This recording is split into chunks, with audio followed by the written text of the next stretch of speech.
And before you get ready to watch this video, I'd just like to share some quick information. We are sponsored by MetaMats, and they provide very, very high quality mats that are completely customizable up to your personal preference. And we would like to say thank you so much for watching this video. We do some extremely innovative stuff at this channel, and I would definitely like for you to check out our future content. We just do some crazy stuff up here. I appreciate you guys so much for showing love to our team, and enjoy this video. 3 stacks in this thing, representing Team King of Games. And I'm going to go over something really, really interesting. A lot of people have been like playing True Draco Invokes. I wanted to go over my variation and spin on the deck. So it's True Draco Invoked Kings, basically. Something that I really, really like that has good synergy with the Water True King and the Wind True Draco Phoenix is opening up with any of those cards in a diagram, which you play 9 of, equals Masterpiece. The end result is always Masterpiece. So the deck is like Masterpiece Turbo. It's really, really strong. I like it. This is something that I'm going to test out for YCS Dallas coming up. I've went through strenuous play testing and also extensive research to figure out exactly what I'm going to be up against and to basically create a very, very versatile main deck and also side deck and extra deck to be ready to combat the entire meta and not focus on stopping one deck, but kind of spread out my avenue to reach and counter everything. So without further ado, let's hop right into this main deck. So starting off with my Kings, I played 2 copies of Masterpiece. Masterpiece it's a correct number at 2 for me. When I played it at 1, it wasn't only just when that 1 gets out, it's hard because you have to recycle it back and then summon it. It's also the situations where your opponent board wipes you when you have a trap monster Masterpiece and you leave. The proper way to summon him if you have the resources is always leave a Heritage or Disciples on field and keep the second in your hand, because if your opponent gets ready to board wipe you, you could tribute this Masterpiece and a True Draco spell and drop him by chaining your Apocalypse, and what happens is the board wipe doesn't affect you because he's immune to spells. So it's just like scenarios like that, and also like 1. Although it's good if the 1 gets out, you have to play 1 turn behind just to get the 1 back into your deck and then play it again. And then there's also we play Invoked, so 2 is just the correct number for a lot of reasons. And double Masterpiece is very, very strong. Naturally, if you put 1 trap monster, you want the other to be monster spell, just so that you don't lose to board wipes at all. And it's like no matter what, you get to keep at least 1 Masterpiece. And then I played 3 copies of Mariamne, the True Draco Phoenix. This is one of my favorite cards because I originally was a True King Yang Zing player from the get-go. And this was like one of my favorite cards because I loved its synergy with Diagram. And I thought this was just such a great card, even in a Draco variant. Because I actually play more True Kings than I do Dracos. Like the only Draco monsters I play are just Masterpiece, even though he's a king. This, like when you open with this in Diagram, that's a simple 2-card combo that end result is Masterpiece because you search return and then you search Masterpiece. Flip this, summon her from grave, and then tribute that for your Masterpiece instantly. So those 2 cards, it's like easy. Pure True Dracos tend to like set, tribute, summon the Maiden, the Wind Chick, and then on your opponent's turn, wait for you to activate a card effect to search their Masterpiece and then summon it that way. My deck is built to search the pieces I need for Masterpiece every single first turn and drop it whenever I feel like I need to. And then in addition to the 3 Wind True Kings, we also played 3 copies of Barastos the Fathomer. This is another 2-card combo. I'll explain it pretty simple. If you open up with this, a set rotation, a terraforming, or a diagram, you pop this and you search out your True Draco Apocalypse, which you have to search Apocalypse in this scenario. And this effect kicks in to summon Mariamne. On your opponent's turn, use Apocalypse to pop this and half their attack and defense. This kicks in to search your Masterpiece, drop him anyways. It's really, really incredible. The only thing you would need as an extender for that particular combo with the Water True King is a monster to normal summon, but you have access to that anyways. So basically the 8 Kings. I really like the True Kings, in addition to them being instant Masterpiece combos, is they give me access to this bad boy right here, which is my favorite card right now.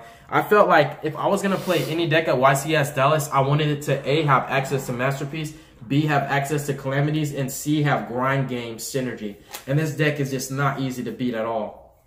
And this is actually my new list. Like, I wish I took this list to the past tournament. And then moving forward with the monsters, that's it for the Kings. We also played 2 copies of Mr. Crowley. I could not find space for 3, and also I hated opening up with either 2 of him or 1 of him and a Magical Meltdown. I hated that so much. So I actually played 2 Mr. Crowleys and 2 of his field spell. I feel like that's a correct ratio for me personally because I hate brick hands and I don't want to draw multiples of the same card. Even if this and Magical Meltdown technically are different cards, the end result is the same thing, which is him. I want to open up with 5 different combo pieces to perform whatever I want, you know, perform any play I want.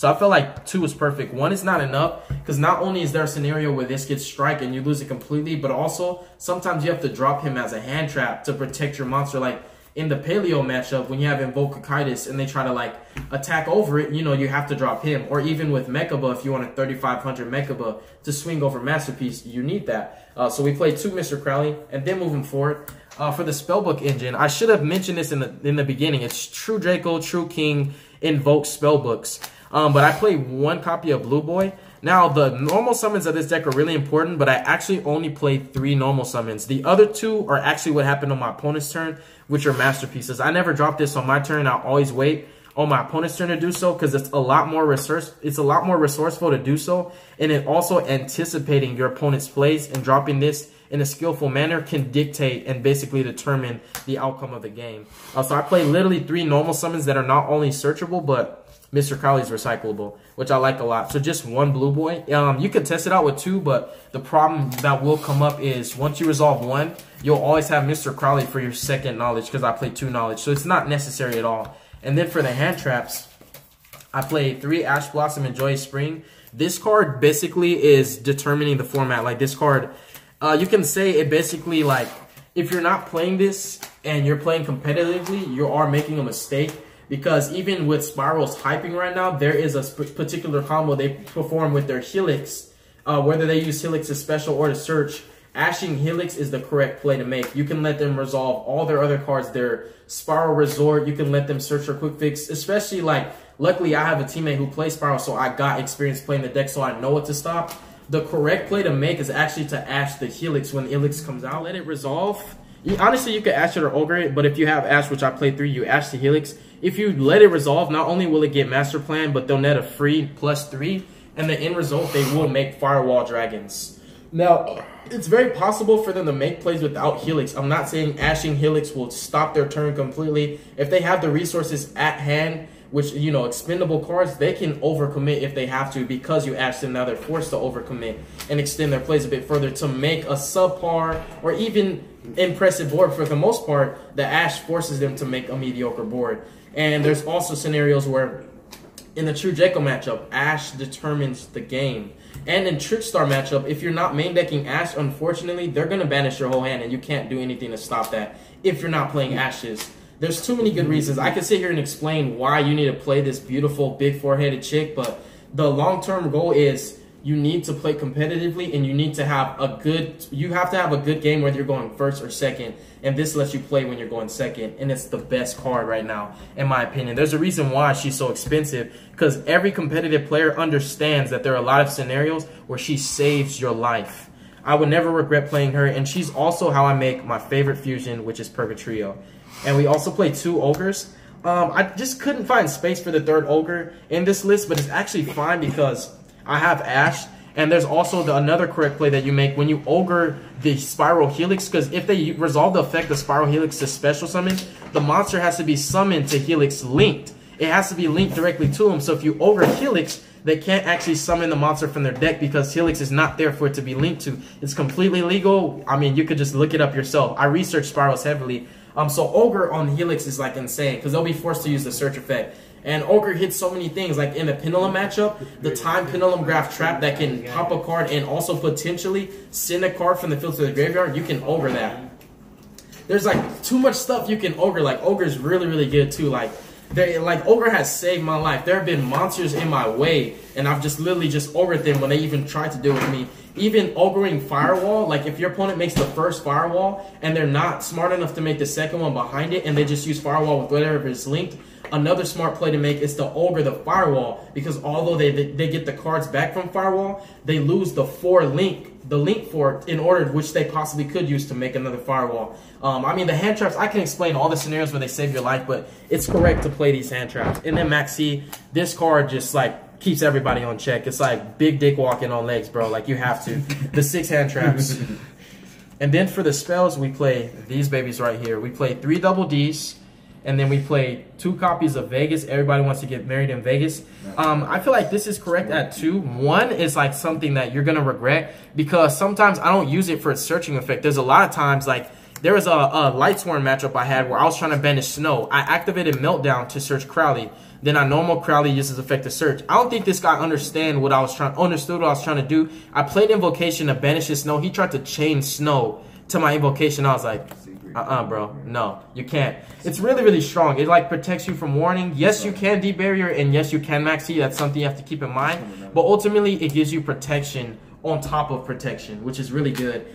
So that's why I feel like 2 is correct. It's like, even if you have 1, if it gets hit by an ogre, like you just lose meltdown completely. And also, like, I just like additional extenders. So 3 double Ds, 2 magical meltdown. This field spell, Oracle of Zephyr, is going to come out for another field spell that me and my teammate Charleston talked about that I'm never going to tell you guys about. Ever. And, like, I don't think I might tell you one day, but I just can't, man. It's like we might have to take it to the grave. It's like the best field spell in the game, period. No, like, hands down. But this is going to come out for that field spell, most certainly. It's a field spell that's going to change the game completely. It's the best rotation target. But yeah, I play Oracle of Zephyr. Some people could say the correct card to play is Gateway of Chaos, and I agree with that because the offset chances you're playing Zephyrs. But honestly, if I'm playing Zephyrs, I'm going to beat them.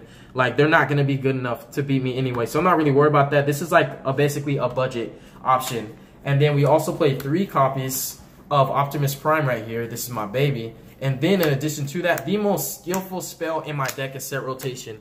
I use this passively and also aggressively, and it's also cock blocked a lot of plays. I use this as a real trap, especially with Oracle of Zephyr. If I resolve my field spells, if you don't want to be greedy, which sometimes I can get greedy, but if I don't want to be greedy, instead of going too far and extending my plays, once I get the pieces for Masterpiece, I could just set this.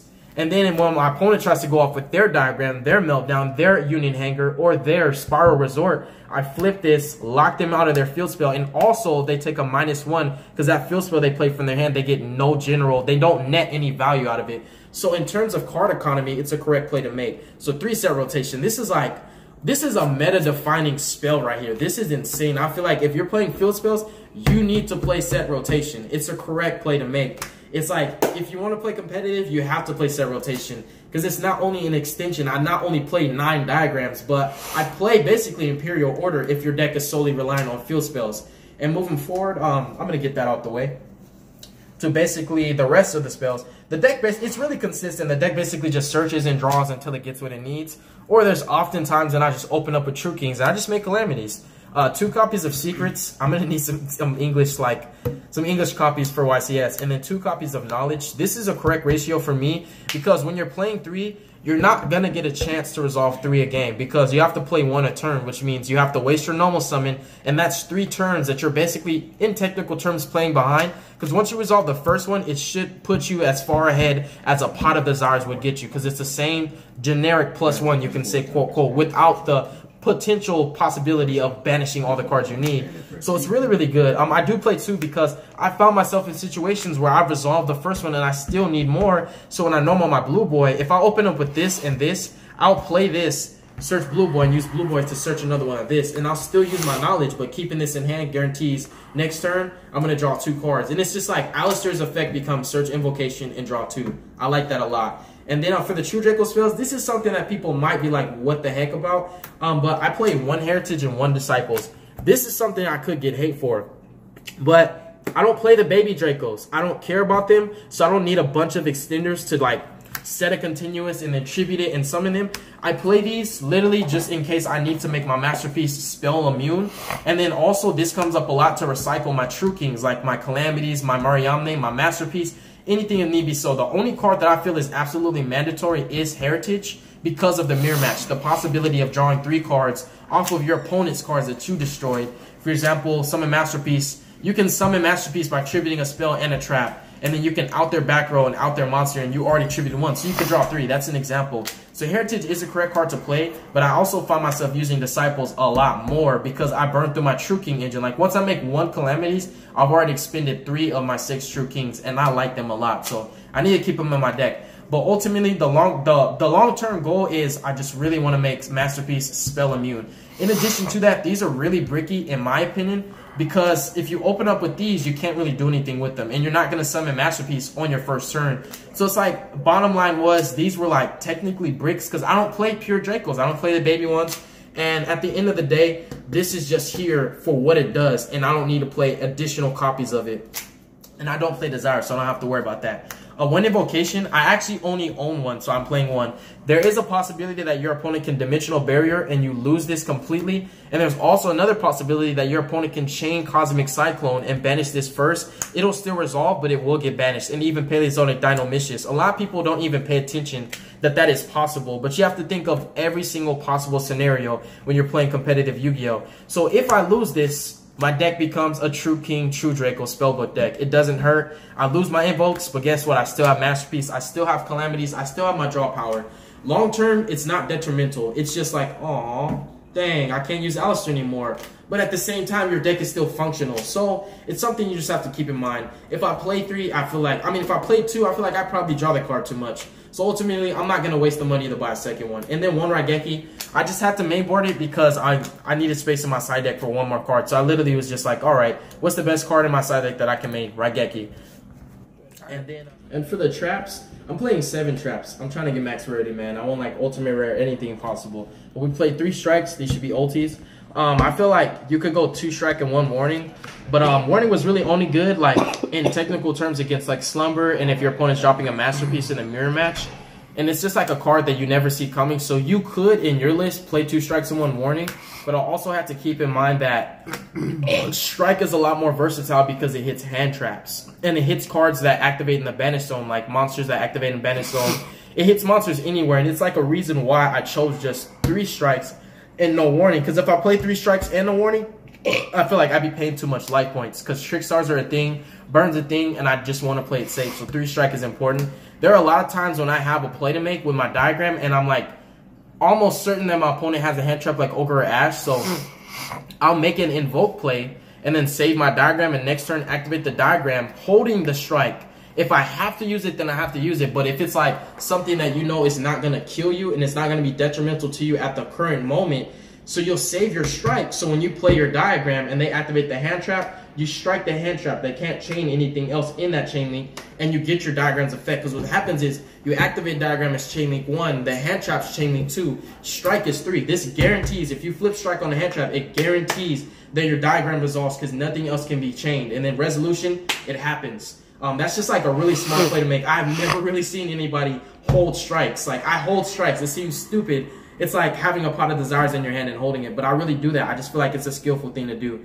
3 True Draco Apocalypse. This is like so good because I play True Kings in my deck. Like if I have water on the field or if I have Mariamne, I can just pop these and then I can pop them and get free advantage off of them in addition to halving.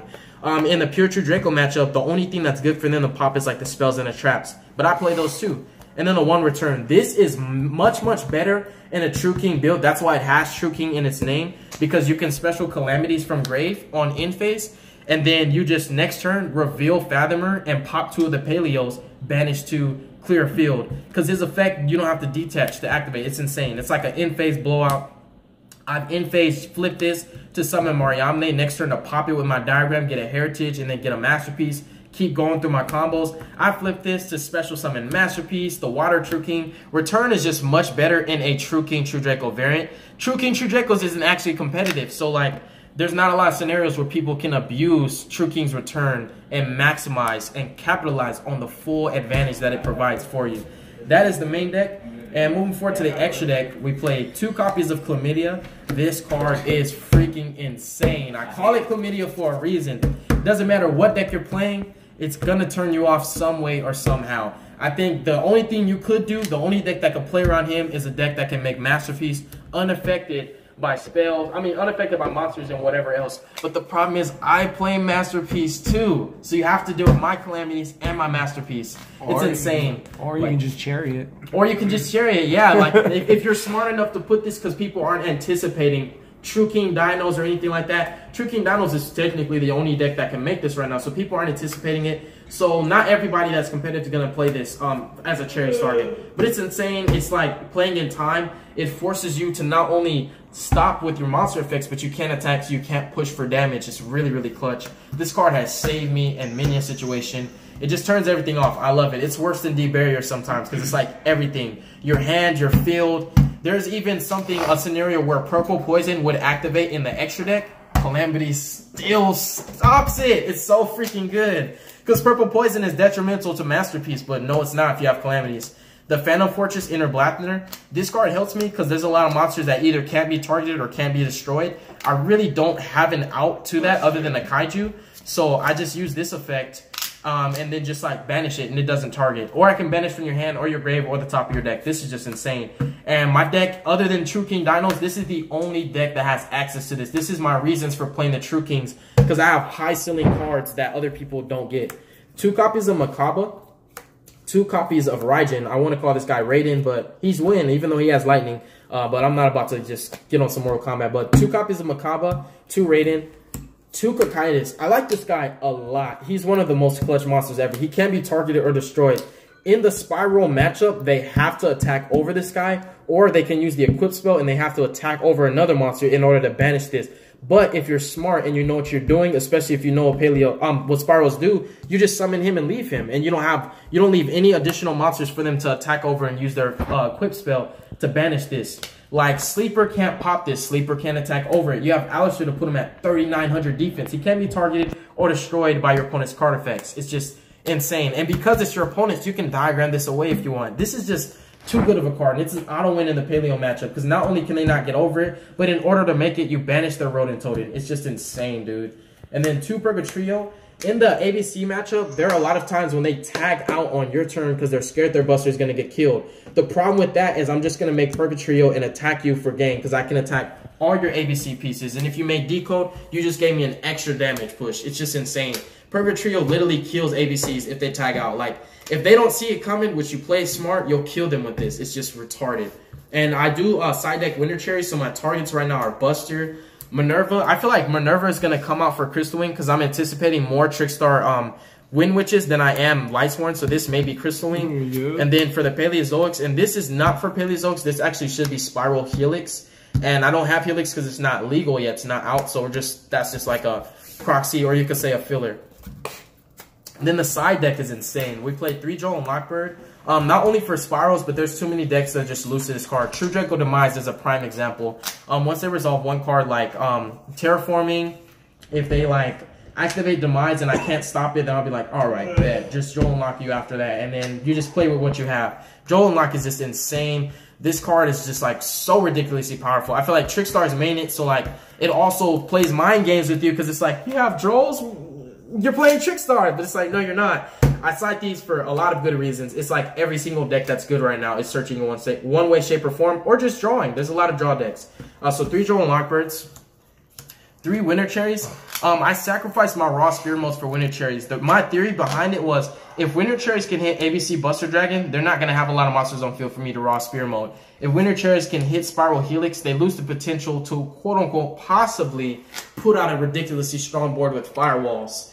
And also, if Winter Cherry hits Firewalls, they're not going to the Chalice deck, War Chalice, they're not going to summon a whole bunch of Firewalls. They're just going to summon some boo-boo Link monsters that I'm be like, all right, Calamities, pop those, get over that. All right, so Winter Cherries, I felt like was almost better than Raw Spear Mode because it's more versatile and generic. It's just a dynamic card. It's insane. It's just much more versatile than Raw Spear Mode because there's some decks that don't actually pump out that many. Like True Draco Invoked, it's a great deck. It puts out 1 and 2. 1 in the extra deck, the fusion, and a masterpiece. It's like, you can't raw spear mode that. Although I love raw spear mode and I may play it in the future, I just want to see where this meta is going. And I felt like Winter Cherries was the correct card to play because it's just too strong. In the Paleo matchup, yes, you can banish their Toads, and yes, they do have the chance of using their trap to return Totally Awesome to the grave, but he gets return and not sent, so he won't recycle itself. Then they have to be like, crash him a Starboy into something to try to add the Toad. They basically they just do a whole bunch of bad plays just to get Toad back if they're really serious about it. And then they still have Opabinia, but Totally Awesome is what's going to really be harmful to me. 2 Denko Seika. I cut the 3rd Denko Seika. I'm actually playing 2 Zaphion. My reasons for the Zaphion is not only for Paleozoics, but also for the Pendulum matchup to shuffle their scales and their Time Pendulum Graph Trap, the one that pops cards each turn. This just hits that. Of course, it kills True Dracos. And a funny thing that people don't realize is Spirals, even though their boards are impressive, they have Spiral Gear. They have the Spiral Big Red card. They have Spiral Last Resort in their Spell Trap Zone. They have Spiral Resort, the field spell. They have a lot of spells and traps that they use. Their spells and traps are used to protect their field. So if you Zaphion and shuffle all that back, Sleeper is no longer protected. your Spiral Resort, your stuff can be targeted now. So it's open season at that point. You drop a Masterpiece on their turn, tribute this, draw a card, and then pick their board apart continuously. So people are sleeping on this. This is actually powerful against spirals. Like, I have a lot of reasons and also theories. You could say theories, but they're also proven theories for playing the cards that I play. 4-card Kaiju engine. It's just perfect for me. I wanted to play baby kaijus, like smaller ones, but there's also that scenario when you actually get to resolve your slumber and you want to give yourself a big daddy because it's time to push for damage. You're going into time. It's like, I need that 800 right there. So I feel like this is perfect right here. And then the one Dark Hole to sum up the side deck. Thank you guys so much for watching the deck profile. I definitely did go in-depth and extensive on my reasons for playing the cards I play and gave you very, very good examples in scenarios where this card can be good, not only for one thing, but for many different situations. I appreciate y'all for watching this. God bless you. Make good choices. Don't hurt your brain cells.